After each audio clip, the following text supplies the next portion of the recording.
Welcome back to our channel mga ka-choy, and for today's video at panibagong journey naman ng buhay natin dito sa bukid. At eto na nga tanghalit na nagsalang na tayo ng sinaing, at after ko magsalang ay kumuha naman ako ng pandan. Ito po yung pandan na nilalagay namin sa sinaing na nagpapabango sa aming sinaing at sobrang sarap, amoy bagong ani kahit luma na ang bigas. Isa po ito sa tradition namin dito sa probinsya, kapag luma ang bigas para mabango at masarap ay lagyan natin ng pandan. At eto na nga, at pumunta na po ako ng palengke at mamamalengke naman tayo for today's video. Dito po ay free shopping everyday sa bukid. Libre lang po ang mga gulay na lulutuin natin para meron po tayong maulam. Dito po sa bukid, basipag ka lang gumala-gala, ayan, makakapag free shopping ka na. Ayan, ganyan lang po dito sa bukid namin. Kaya po, sobrang sarap po dito sa bukid.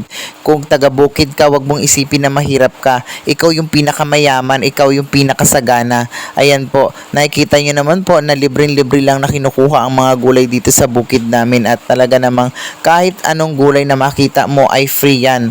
Free shopping tayo dito mga ka-choy. At ito na nga po yung nakuha ko, at pauwi na po tayo for today's video. At nadaanan ko rin po pala yung aking inipong panggatong noong isang araw. Medyo pinatuyo ko lang siya, kaya iniwan ko siya nung nakaraan. So, eto na nga po, at dadalhin na rin natin para meron tayong magamit sa ating pagluluto sa bahay kubo mga ka-choy. At eto na nga, at biyabit ko o kuya-kuyambit ko na at kuyanding ko na itong mga panggatong na ito. At daladala ko na rin yung aking may wagang basket mga ka-choy. At after nyan ay magbubuhol naman tayo ng ating gabi para meron naman tayong malutong ulam. Syempre may sinaing na tayo, habang nakasalang yung sinaing natin ay magbubuhol-buhol naman tayo ng gabi. At isa sa favorite ko dito sa bukid, yung magluto po tayo ng mga gulay-gulay na kahit anong gulay lang na may sabaw-sabaw lang.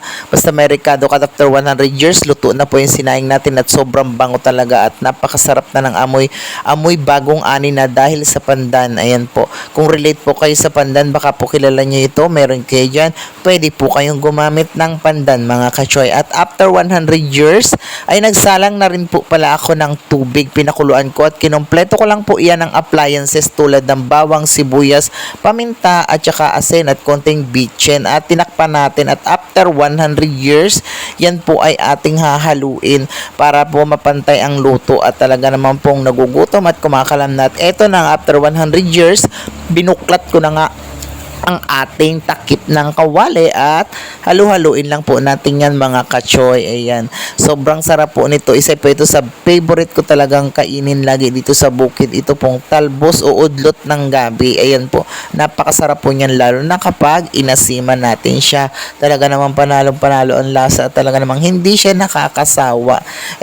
Yan po talaga ang aming mga ulam-ulam dito sa probinsya. Ganyan lang po. At eto na nga po, at nilagyan na natin ng suka na kumpleto ng rekado. Yung suka po na binabad sa rekado or marinated.